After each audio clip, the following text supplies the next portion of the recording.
Maşinroy Gulji şəhərdə saqçılarning kuchini oshirishini, koni mahallalarni davomli o'zgartirishini ta'kidlagan. 自治区党委书记马兴瑞2月25号来到伊犁哈萨克自治州。 Şinjan gezitining xabariga qaraganda, Uyg'ur Abdunum rayonluq partikomining sekretari Maşinroy 25 fevral Gulji shahridagi Sharqiy Xinhua yo'li saqchixonasini ko'zdan kechirib, saqchixonaning vazifa ijro qilish iqtidorini o'stirishni birinchi o'rin qo'yishni, saqchilarning qurol, texnika va mahorat jihatdagi kuchini oshirishini, shundaqla yo'shirin xatarni bayqash va to'g'ri farq etish iqtidorini yuqori ko'tarishni talab qilgan.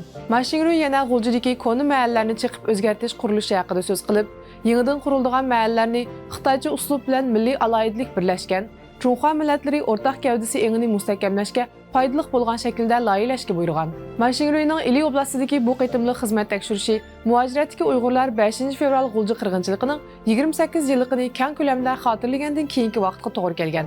Xitoy hukumatining bu joyning muqimligini saqlashga alohida kuch sarf qilayotganligi, shundaqla Gulji shahridagi an'anaviy Uyg'ur mahallarining o'rniga Xitoycha uslubdagi binolarni tiklab, Xitoy madaniyati hukmronligini barpo qilayotganligi ko'rilmoqda. Xitoy hukumati bu xil qurilishni janubdagi Qashqar qatorliq viloyatlarda kuchab elib borgan bo'lib, mutaxassislar buning siyosat nomi ostida yurgizilgan madaniyat qirg'inchiligi ekanligini bildirgan edi.